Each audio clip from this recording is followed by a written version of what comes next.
Salam yoldaşlar, ümid edirəm hər biriniz yaxşısınız. Bugünkü videoda mən sizlərə ICMP-ni izah edəcəm. Və biz bu videoda ICMP-nin OSI-dəki yerini, strukturunu, bəzi ICMP mesajlarının necə olduğunu araşdıracağıq. Və bunları Wireshark vasitəsilə analiz edəcək. İlk öncə başlayaq ICMP-nin nə olduğundan. ICMP Internet Control Message Protocol deməkdir. IP şəbəkələrini diagnostik etmək üçün istifadə olunur. Səhvləri tapmaq üçün istifadə oluna bilir.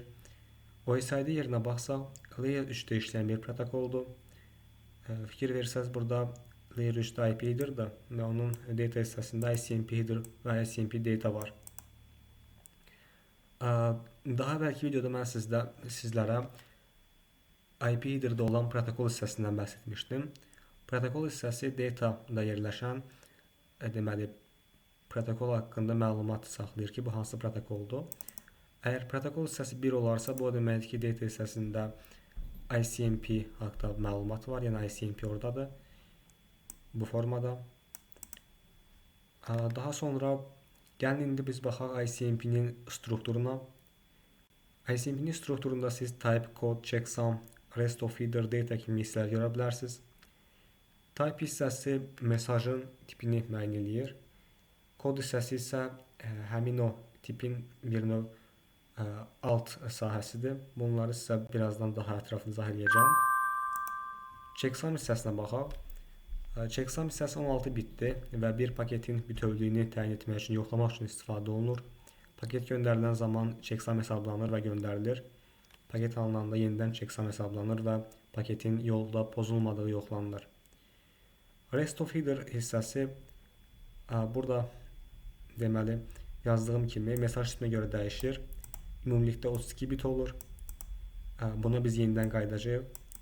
Data hissəsində isə xətaya səbəb olan IP header, yəni IP paketinin headerı və data hissəsinin ilk 8 baytı yer alır. Gəlin echo request və echo replay headerlarına baxaq. Echo request və echo replay ICMP mesajının növləridir. Echo request type 8 kod 0'dır. Echo replay isə type 0 kod 8, daha doğrusu type 0 kod 0'dır. Deməli, burada checksum hissəsində artıq demişəm. Gəlin burada identifier və sequence number hissəsinə baxaq. Bayağı qeyd etdiyim rest of header, echo request və echo replay headerında bu iki hissəyə bölünür və hər iki hissə 16 bit təşkil edir. Identifier hissəsi nə üçün, onu sizə izah edeyim. Siz tutaq ki, bir Ubuntu maşınında 2 ədəd ping proqramı başlatmışsınız və ikisi də request göndərir və replay alır. Bu replaylər bir-birinə qarışmasın deyə orada identifier təyin olunur. Və bu identifier əsasən hansı deməli replayin hansı ping proqramına aid olduğu və yaxud hansı requestin hansı ping proqramına aid olduğu təyin olunur. Sequence number da isə biz bir ping proqramını işlədirik və arxasınca request replay gedib gəlir. Hansı replayin hansı requestə aid olduğunu biz görmək üçün, yəni təyin etmək üçün sequence number istifadə edirik. Bunları mən sizə daha ətraflı göstərəcəm. Daha sonra bunları mən sizə artıq izah eləmişəm. Burada gördükləriniz bütün ICMP mesaj tipləridir. Bilmirəm burada hamısı var yoxsa yox. Bunlardır. Misal üçün replay olanlar tip 0'dır. Request olanlar tip 8'dir. Daha sonra time exceeded tip 11'dir. Destination unreachable type 3'dür. Bunlara biz birazdan baxacağıq. Destination unreachable kodları var. Bu gördüyünüz kodlar destination unreachable'a aid olan kodlardır. Yəni tip 3'ə. Time exceeded kodları bunlardır. Bunlardan biz 11.0'a baxacağıq. Tip 11, 11.0. Bunu biz araşdıracağıq. İndi isə gəlin baxaq senarilərə. Burada gördüyünüz formada mən bir lab qurmuşam. Bu lab NetLab'da yerləşir. Bu topologiyada siz 2 Ubuntu server, 2 switch və 2 router görə bilərsiniz.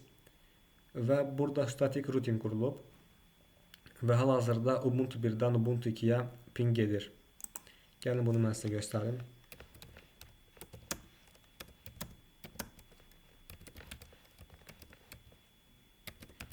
%21 sağdakı Ubuntu'nun IP'sidir. 11 isə soldakı Ubuntu'nun IP'sidir. Ping göndərdim. Fikir verin, ping edir. Və mən burada Ethernet 0 interfeysində bir captcha quraşdırmışam. Bu paketləri tutur. Wireshark-la mən bunları analiz edə bilirəm. Və hal-hazırda mən ping göndərdiyimə görə bunlar tutulmuş olmalıdır. Fikir verin, burada cüt 8 ədəd sətir var. Request replay sətirlərdir bunlar. Daha doğrusu 4-dən sətir olur cüt. Buradakı request'in cavabı bu replay'dir. Bu request'in cavabı bu replay'dir. Bu request'in cavabı bu replay'dir. İndi gəlin bunları biz bir analiz edək. Və həm də bunu etmişkən biz birinci ssenarini etmiş oluruq. Birinci ssenaride bizə normal ping atmamız tapşırılıb və daha sonra Wireshark vasitəsilə trafik analiz etməyi tapşırılıb. ICMP yazmamın səbəbi Wiresharkda ICMP paketlərini görsənməyidir və mən bunu artıq yazmışam. Gəlin request'dən başlayaq, ilk paketimizdən. Deməli, bu hissəni biraz kiçildəcəm. Belə daha yaxşı oldu. Deməli.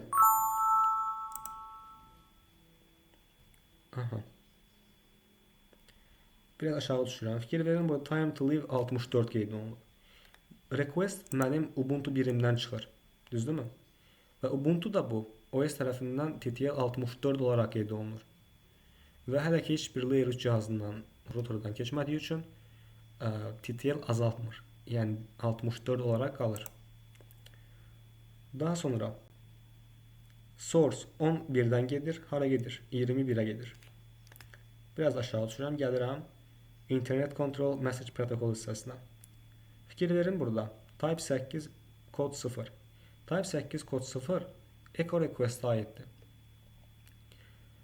Və burada bayaqsı dediyim identifier və sequence number hissələri var. Identifier bu 8 paketin hamısında eyni olacaq. Yəni hamısında 37 olacaq. Sequence number isə hər request replay'də bir cür olacaq.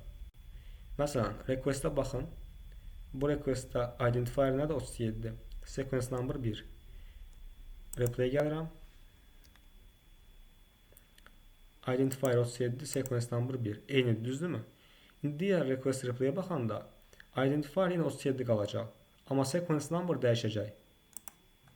Fikir verin. Identifier 37, sequence number bu dəfə 2-dir. Bu mənim sizə bayaq dediyimə gətirib çıxarır. Mən bir ping proqramı işlədirəm. Və bu ping proqramının process ID-si üçün təyin olunan identifier 37-dir. Bütün paketlər 37 ilə deməli identifikasiya olunacaq. Sequence number isə hər request replay'də olur. Yəni hansı replay, hansı request'in isə təyin etmək üçün istifadə olunur. Başqa burada hələ ki göstərəcəyim bir şey yoxdur. Keçək növbəti ssenariyə. TTL göstərəcəkdim mən sizə, unutdum onu. TTL bayağı gördüyünüz kimi request 64 idi. Replay'də baxsaq, biz TTL'i 62 olaraq görəcəyik. Bunun səbəbi odur ki, replay gəlir Ubuntu 2-dən və 2 ədəd router üzərindən keçir. Bu səbəbdən hər router TTL-i 1 byte azaldır. 64 çıxılsın 1 burada olur. 64 çıxılsın 1, 63 çıxılsın 1 burada olur. Və nəticə olaraq 62 olaraq bizə çatır. İndi isə növbəti ssenariyə baxaq. Növbəti ssenaridə isə biz deməli interfeysi söndürürük və interfeysi söndürəndən sonra hansı reaksiyanın veriləcəyinə baxırıq.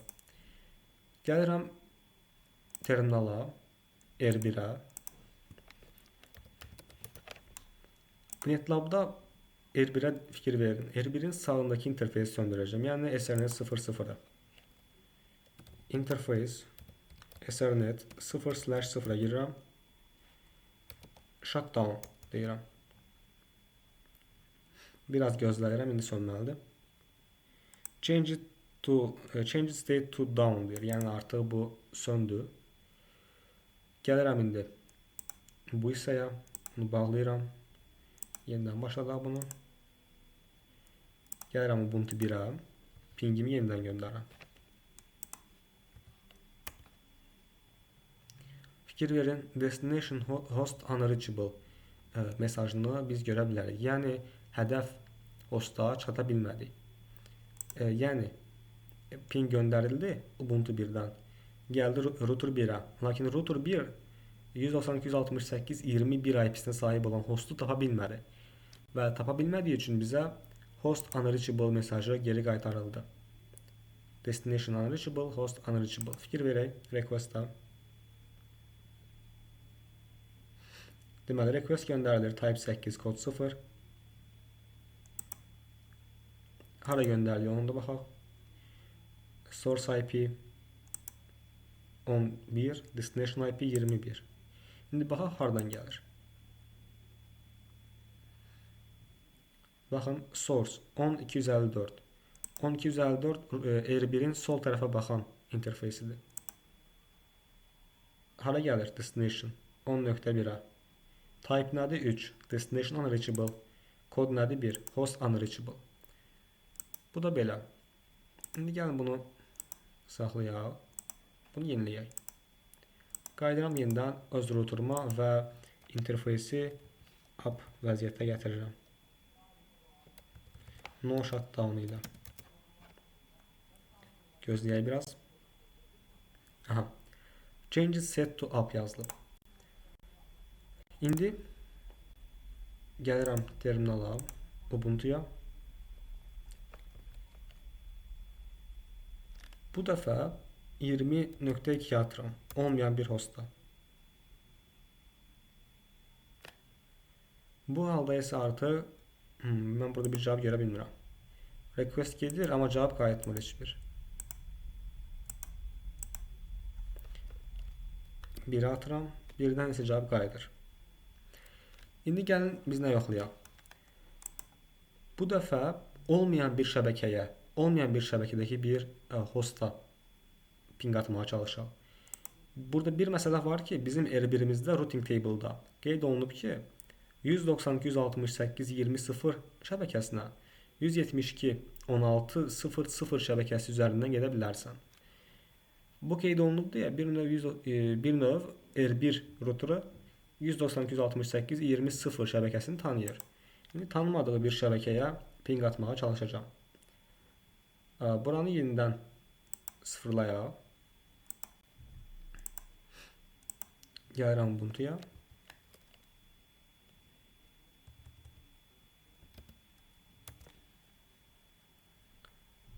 Destination host unreachable deyir yenə. Fikir verin, bayaqki mesajın eynisi yenə bizə geri döndü.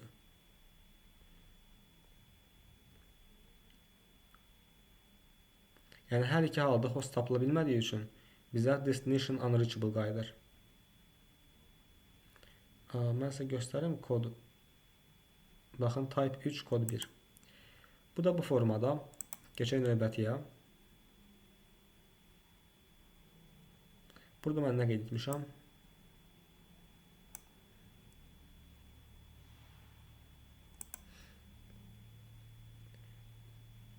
Bunu keçək. Okay, host unreachable. Buna baxdıq artıq biz.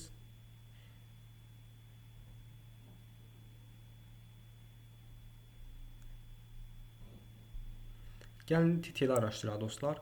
Time to leave exceeded mesajını araşdıraq. Bu nə zaman baş verir? Bildiyimiz kimi bizdə IP header'da TTL deyən bir bölmə var.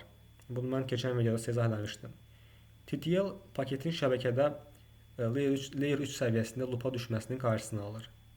Necə edir desəz, hər layer 3 cihazdan keçəndə TTL bir vahid azalır. TTL əməliyyat sisteminin asılı olaraq müxtəlif cür təyin oluna bilər. Ola bilər 64 olsun, 128 və ya 255 kimi təyin oluna bilər. Cisco cihazlarında əsasən 255 kimi təyin olunur, Linux'da 64 olaraq təyin olunur. İndi isə bizdə bu şəbəkədə tam olaraq 2 ədəd layer 3 cihazı var. Yəni burada, bu hissədə. Bunlar da isə router və 2 dənə routerdur. R1 və R2 routerları. Və əgər mən TTL-i 2 edib göndərsəm, yəni Ubuntu 1-dən TTL-i 2 edib pingi Ubuntu 2-yə göndərsəm, bu halda layer 1-ə, daha doğrusu R1-ə gələn paketdən artıq TTL olacaq 1. 1 byte azalacaq. Və artıq R2-yə gələndə TTL olacaq 0. Çünki R2 də 1 byte azalacaq, onu 0 eləyəcək. 0 olanda paket drop olacaq və bizə geri bir mesaj qayıdacaq. Bu mesaj da olacaq, deməli, TTL exceeded mesajı. Type 11 kod 0. İndi gəlin bunu yoxlayaq dostlar. Bunu etmək üçün sadəcə olaraq ping atmalıyıq. Yəni TTL-i 1 təyin edib ping atmalıyıq. 1 yoxsa 2? 2 etsək olar görəsən. O bayağı 2 dedim sizə. Ola bilər səhv demişəm. Gəlin yoxlayaq bunu.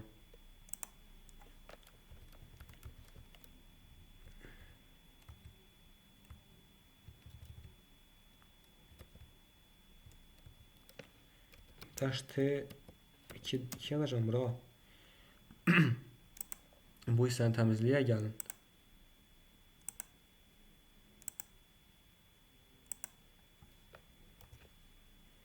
Düz demişəm bayaq. Deməli, fikir verin, request göndərilir. Və time to leave exceeded mesajı bizə geri göndərilir. Baxaq, hardan göndərilir.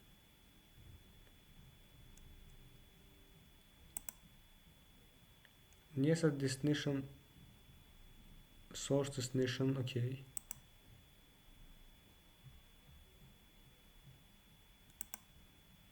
Biraz yuxarı çıxaq. Aha. Fikir verin, 172.16.02-dən göndərilir bu mesaj bizə. 02 isə baxın budur. Buradan bizə göndərilir. Gəlir çatır bu interfeysə. Bu router görür ki, bu artıq TTL 0-dır. Mən bu TTL 0-ı artıq drop eləməliyəm. Drop elədi və Ubuntu 1 olan interfeys hayandır? Sol tərəf. Yəni 00. Burada mən IP vermişəm 172 16.02. 01 buradadır. SNS 00 interfeys R1-in. 2-dəki R2-nin 00 interfeysindədir. 2-dən bizə mesaj qayıdır ki, qardaş TTL artıq 0-dır. Mən bu paketi göndərə bilmərəm. Gəlin biraz aşağı düşün, mən burada TTL-i göstərmək istəyirəm sizə. Request-dəki hissini göstəreyim ilk öncə. Baxın, time to leave 2-dir. Burada 254'dür. Çünki niyə 254'dür? R2-dən göndəriləndə 255 olaraq göndərilir. Yəni 255 olaraq TTL qoyulur ora. Gəlib R1-ə çatanda R1 oradan 1 çıxır 254 olur. Replay-dəki TTL. Və artıq bizə çatanda bu 254 olaraq gəlmiş olur. Request-i mən sizə göstərim. Göstərdim daha öncə. 2-dir request. Burada TTL 254'dür. Biraz aşağı düşək.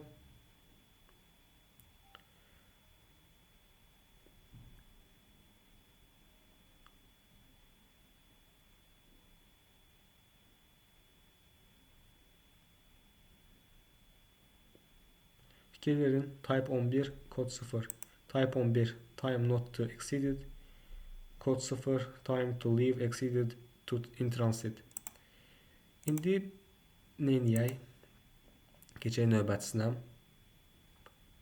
ICMP type bərabərdir 11 deyib axtara bilərik. Gəlin bunu yoxlayaq.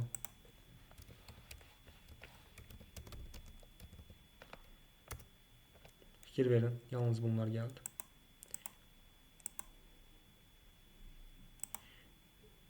İndi mən buranı təmizlədim. Keçirik növbəti senarimize. Növbəti senaride artıq biz fragmentation needed mesajını almaya çalışacağıq. Bu mesaj nə zaman yaranır? Bunu mən sizə daha əvvəlcə eləmişdim keçən videoda. Paket göndərilən zaman şəbəkədə MTU deyilən bir şey var. Əgər ki bizim paketin ölçüsü MTU dəyərindən yuxarıdırsa, paket bütöv formada şəbəkə üzərində göndərilə bilmir və fragmentlərə bölünür. Və onda mən sizə demişdim ki, IP header'da df deyilən bir hissə var. Daha doğrusu flag deyilən bir hissə var. Flagın daxilində 3 bit var. 3 bitin biri df'dir. Don't fragment. Don't fragment biti set olunsa, yəni 1 olaraq təyin olunsa, bu o deməkdir ki, paketi fragmentlərə bölmə. Paket fragmentlərə bölünməyəndə və ölçüsü MTU-dan yuxarı olanda, bu halda artıq paket göndərilə bilmir və bizə don't fragment bit, daha doğrusu fragmentation needed mesajı geri göndərilir. Bunu etmək üçün ilk öncə R1-in 00 interfeysinə daxil olmalıyam və orada MTU-nu aşağı təyin etməliyəm. Gəlin burada yazaq. Deməli IP MTU 576 olsun elə.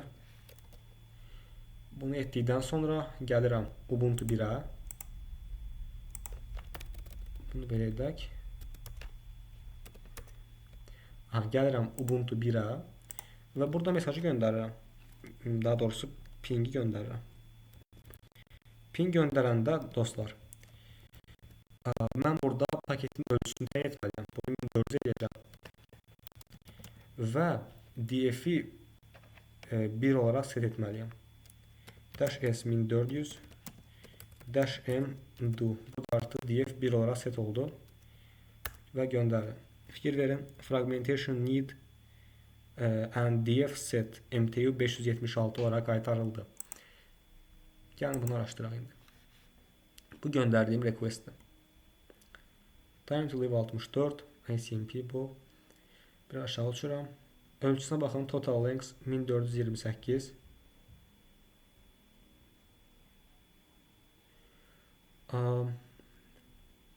Deməli. Flux axtarıram, burada tapa bilmədim flux'ı. Buradadır. Deməli, flux'a baxın. Don't fragment set olunub və 1 olaraq set olunub. Bu da deməkdir ki, fragmentlərə bölmə paketi. MTU-muz isə bizim, burada mən sizə göstərmişdim ki, deməli 576-dır. Və paket fragmentlərə bölünə bilmədiyi üçün bizə geri bir mesaj göndərilib. Destination unreachable, kod 3, daha doğrusu type 3, kod 4, fragmentation need mesajı. Baxın, burada yazılıb ki, MTU of next stop 576. Buna diqqət yetirin. Bu da bu formada, bunu da sizə göstərdiyimə görə artıq MTU-nu əvvəlki vəziyyətinə qaytara bilərəm. 1500 eləyək. 1500 edib ping göndərək, baxaq nə olur.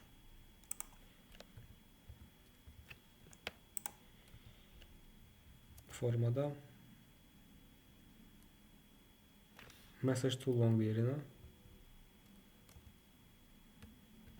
Niyə hələ də belə deyir, bunu bilmirəm. Məsələn, bunu silək. Bunu siləndə gedir amma. Hələ də 576 deyir, bilmirəm niyə. Maraqlıdır. Qayıdıram R1-ə. Nəysə, bunu boş verək. Buna sonra baxaram. Deməli, bərpa etmək üçün no IP MTU deyir. Okay, gəl onu bunu yoxlayaq. No IP MTU. Gəlirəm Ubuntu 1-ə. Yenidən